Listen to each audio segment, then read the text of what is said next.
Bismillahirrahmanirrahim. Assalamualaikum warahmatullahi wabarakatuh. Alhamdulillahi rabbil alamin wassalatu wassalamu ala asyrafil anbiya'i wal mursalin nabiyina Muhammadin wa ala alihi wa ashabihi wa man tabi'ahum bi ihsanin ila yaumiddin amma ba'd.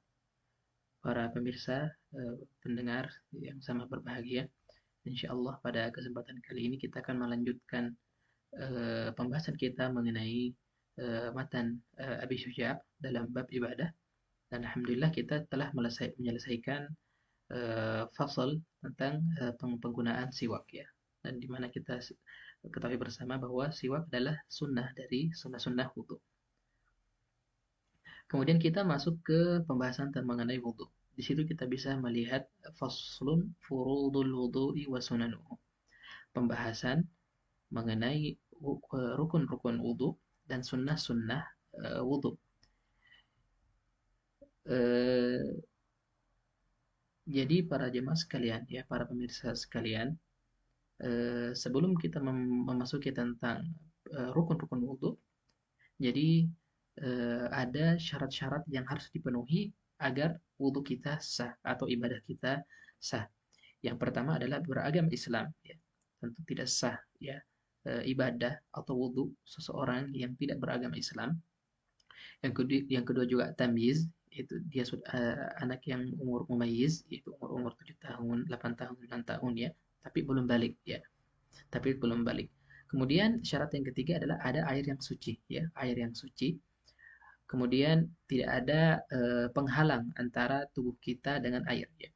Baik itu penghalang yang tebal atau yang tipis ya, yang tebal atau yang tipis.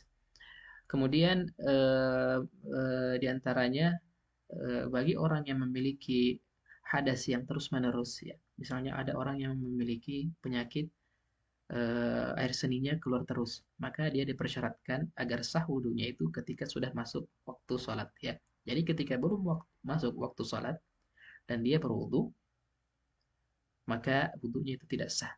Berbeda dengan orang yang normal-normal saja ya, yang tidak memiliki penyakit tersebut, maka dia bisa berwudu kapan saja dan baik itu sebelum masuk waktu sholat atau setelah masuk waktu sholat.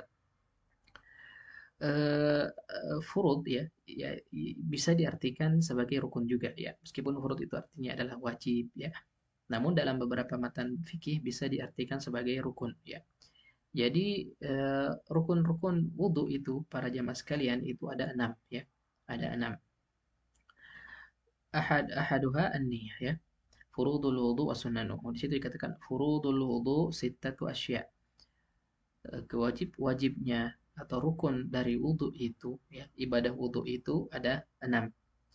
Jadi wudu itu para jemaah sekalian adalah ibadah ya, ibadah yang dimana sebuah ibadah itu adalah sebuah ritual yang membutuhkan gerakan-gerakan ya, sesuatu yang lain, yang dimana ketika itu berkumpul maka itu dikatakan adalah sesuatu yang ritual, dan sesuatu yang berkumpul ini berupa gerakan atau dan lain sebagainya harus berupa ada sesuatu yang wajib untuk dilakukan agar ibadah itu atau ritual itu dikatakan sebagai sebuah ibadah ya, dikatakan sebagai sebuah wudu juga. Jadi yang pertama an-niyah ya, niat. Secara bahasa dia itu adalah niat itu adalah menginginkan sesuatu ya, al-qasd ya, memaksudkan sesuatu ya. Adapun secara syariat ya, para ulama Syafi'iyah mengatakan bahwa niat itu adalah qasdus syai'i muqtarinan bi fi'lihi ya, qasdus syai'i muqtarinan bi fi'lihi. Kita meniatkan sebuah sesuatu yang dimana niat itu dilakukan bersamaan dengan awal sebuah ibadah ya. Kalau misalnya kita meniatkan sesuatu tapi tidak bersamaan dengan waktu ibadah, dikatakan azm ya, yusamma azman. Adapun jika kita melakukan niat itu bersamaan dengan awal pelaksanaan ibadah itu, maka itu dikatakan niat. Misalnya ini dalam mazhab Syafi'i ya, dalam mazhab Syafi'i berbeda dengan mazhab lain, Maliki dan sebagainya. Dalam mazhab Syafi'i ketika Anda berjalan ingin melakukan sholat di masjid misalnya, dan dalam perjalanan itu Anda meniatkan untuk sholat ya, atau 1 menit sebelum sholat Anda meniatkan sholat ya, itu dikatakan azam bukan niat. Namun ketika Anda mengatakan Allahu Akbar ya, Tapi bersamaan dengan takbir itu, Anda melakukan niat dalam hati. Selain Anda mengucapkan Allahu Akbar, Anda juga mengucapkan niat dalam hati. Maka itulah niat yang dianggap sah oleh mazhab Syafi'i. Adapun yang sebelumnya azam itu tidak bisa dianggap sebagai niat ya. Dia dianggap sebagai keinginan ya. Azam al-azam. Jadi apa yang diniatkan ya? Apa yang diniatkan? Diniatkan di situ saya ingin mengangkat hadas saya ya. Saya ingin berwudu ya. Itu semua dalam hati ya. Semua dalam hati. Kalau kita mau memakai tafri' mazhab Syafi'i ya dan mazhab secara umum, melafazkan niat ya, tetap melafazkan niat, maka boleh-boleh saja ya.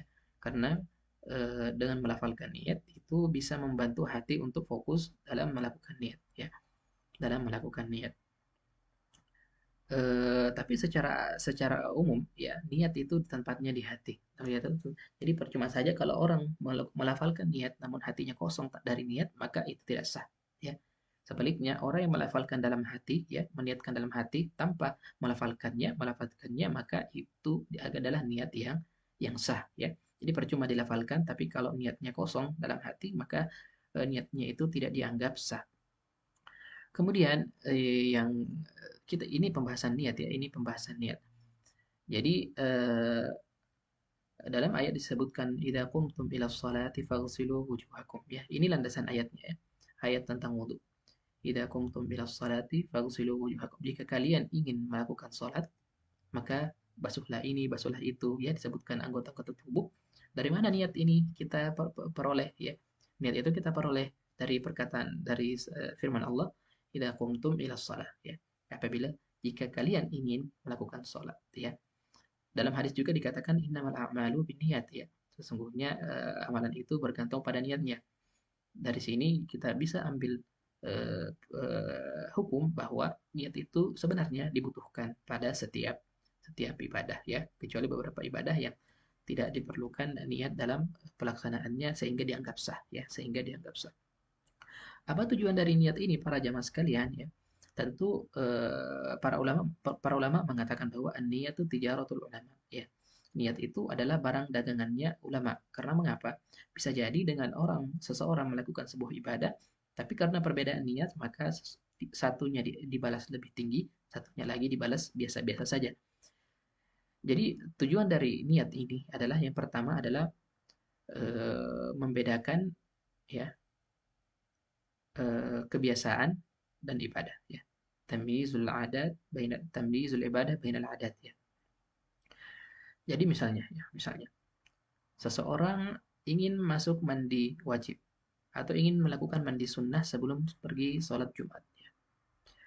Kalau kita melihat seseorang ya melakukan hal itu ya, dia masuk ke dalam kamar mandi kemudian mandi, Anda pasti tidak bisa membedakan dia ini mandi apa ya. Dia mandi biasa saja ya, atau mandi wajib ya, atau mandi sunnah. Nah, di sini pentingnya niat. Seseorang ini bisa membedakan mandi yang saya lakukan ini adalah mandi apa ya? Mandi karena saya lagi gerah aja ya, atau mandi karena saya mau pergi sholat Jumat ya. Di sini bisa dibedakan antara ibadah dan antara kebiasaan manusia sehari-hari. Fungsi kedua dari niat itu adalah membedakan antara ibadah dengan ibadah yang lain ya, ibadah dengan ibadah yang lain. Jadi bisa saja Anda melihat orang melakukan sholat 2 rakaat dan Anda tidak mengetahui sholat apa yang dia lakukan, tapi orang ini bisa membedakan ya. Dia melakukan itu untuk sholat sunnah subuh misalnya, atau untuk sholat subuh, atau untuk sholat duha yang subuhnya terlambat ya. Jadi seperti itu tadi ya. Fungsi dari niat itu adalah membedakan antara ibadah dan non ibadah, atau membedakan ibadah dengan ibadah yang lain ya. Membedakan ibadah dengan ibadah lain. Tadi kita katakan bahwa niat itu tijaratul ulama ya. Kenapa? Niat itu adalah barang dagangannya para ulama. Kenapa? Mengapa? Bisa jadi ya seseorang yang mengetahui hukum-hukum niat itu, dia bisa melakukan suatu ibadah dan meniatkan 2 ibadah sekaligus yang tidak bisa diketahui oleh orang awam secara umum. Misalnya seseorang masuk ke masjid ya. Orang yang tidak tahu hukum dia akan melakukan sholat tahiyatul masjid ya. Kemudian sholat 2 rakaat lagi untuk sholat sunnah sebelum subuh misalnya. Tapi orang yang tahu ya, tahu hukum, mereka mengetahui bahwa sholat tahiyatul masjid itu dimaksudkan adalah agar seseorang itu sholat 2 rakaat sebelum atau setelah masuk masjid. Jadi meskipun ya sholat apapun yang Anda lakukan, ketika Anda meniatkan, ketika Anda lakukan itu bisa dijadikan tahiyatul masjid. Jadi seseorang oleh mengetahui hukumnya, dia meniatkan sholat yang dia lakukan ketika masuk masjid, dia meniatkan yang pertama sholat tahiyatul masjid, dan yang kedua dia meniatkan sholat sunnah sebelum subuh misalnya. Maka dengan melakukan 2 rakaat saja dia bisa mendapatkan 2 pahala. Yang pertama adalah pahala tahiyatul masjid dan yang kedua adalah pahala sholat sunnah sebelum subuh. Berbeda dengan yang sebelumnya. Ya orang tadi sebelumnya dia harus melakukan 4 rakaat untuk mendapatkan pahala yang sama.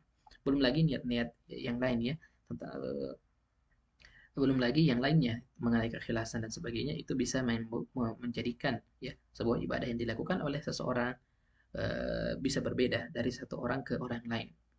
Yang satu lebih besar, yang satu biasa-biasa saja, bahkan yang satunya tidak diganjar sama sekali oleh Allah Subhanahu wa taala. Ya, mungkin kita cukupkan pada pertemuan kali ini. Kita akan membahas poin kedua berikutnya di episode-episode berikutnya. Barakallahu li wa lakum fil Hadanallahu wa iyyakum ajma'in. Assalamualaikum warahmatullahi wabarakatuh.